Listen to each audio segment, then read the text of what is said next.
If you ever wondered why Prince Harry walked away from the monarchy, stop blaming him. The latest bombshell, dropped by Meghan Markle's longtime makeup artist and confidant Daniel Martins, suggests the truth might be far more shocking than anyone imagined. According to Martins, Meghan reportedly whispered something to Harry, a calculated seed of doubt, a narrative twist so potent it allegedly convinced him to abandon duty, family, and tradition altogether. Whether this revelation is gospel or gossip, it exposes a glaring imbalance. The woman once portrayed as a dutiful princess may have been the architect of one of the most audacious royal exits in modern history. Markle's public persona has long been polished to perfection, poised, philanthropic, media savvy. But behind the Instagram-perfect smiles and curated interviews lurks a level of influence over Harry that insiders claim is absolute. Daniel Martins' revelation, true or not, paints a picture of a woman who didn't merely support her husband, she allegedly orchestrated a narrative, carefully guiding him toward a path that would shatter centuries of tradition. It is worth asking, what could she have said that had such seismic effect?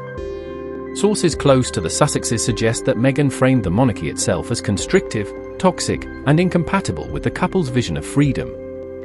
Whether exaggeration or outright fabrication, the effect was undeniable. Harry reportedly began to view the institution as an obstacle, a cage from which he needed escape. If Daniel Martins' claims are to be believed, Meghan's words weren't just persuasive, they were transformative, pushing a prince into exile under the guise of liberation. The troubling part is the imbalance of influence. Harry is a grown man, yet it seems Markle's counsel carried more weight than his family, advisors, or even his own sense of duty. It is one thing for a partner to advise, support, or even inspire. It is another to allegedly rewrite a husband's worldview in a way that upends his life, public role, and family relationships. The monarchy is a system built on continuity, accountability, and inherited responsibility, and Harry apparently tossed all that aside, allegedly at Meghan's prompting, in pursuit of a narrative more glamorous, more comfortable, more controllable. Some will argue that Meghan's influence is nothing more than the natural dynamics of a partnership. Perhaps. But when influence tips into manipulation, when persuasion crosses the line into a guiding hand that alters public history, it becomes cause for scrutiny. The Sussex story, seen from this angle, is less about a couple seeking happiness and more about one partner orchestrating a massive rebrand at the expense of centuries-old institutions and national expectation. Martin's revelation also sheds light on a broader pattern of behavior. Meghan's public statements, calling the royal family for toxic or unsupportive, highlighting perceived slights, and framing their departure as heroic liberation, now take on a different hue. They are not merely complaints or expressions of frustration.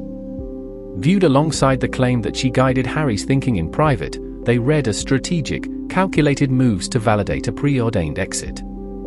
The public narrative, carefully constructed through Netflix deals, podcasts, and interviews, suddenly appears less spontaneous and more choreographed.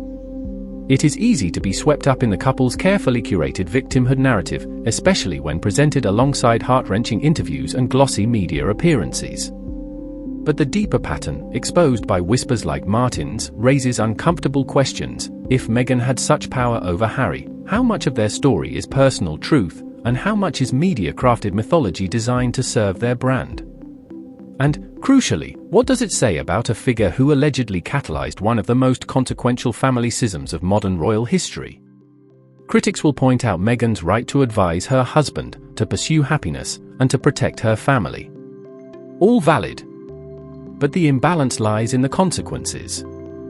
Harry's choice wasn't a private lifestyle decision, it was a public act with repercussions that rippled through the monarchy, media, and global audience. That one person, Meghan, is now being positioned, by insiders like Martins, as the influencer behind the exit, exposes a rare dynamic, private counsel dictating public upheaval. This is not to say Harry bears no responsibility. He is an adult who made choices.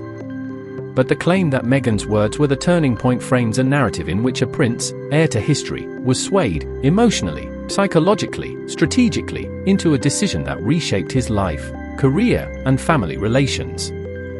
It is an extraordinary claim, and it challenges every public pretense of mutual decision-making the Sussexes have presented for years.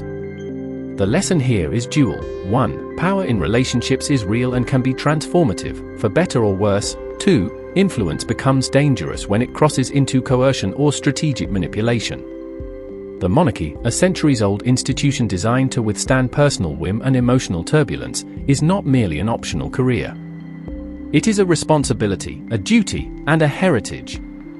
If Daniel Martin's revelations are to be believed, Meghan's private counsel tipped a historic balance, with consequences that will echo for generations. And perhaps that is the most striking element of all. Meghan Markle, the woman celebrated for independence and self-determination, may also be remembered as the catalyst behind a royal rupture that has captivated and divided the world.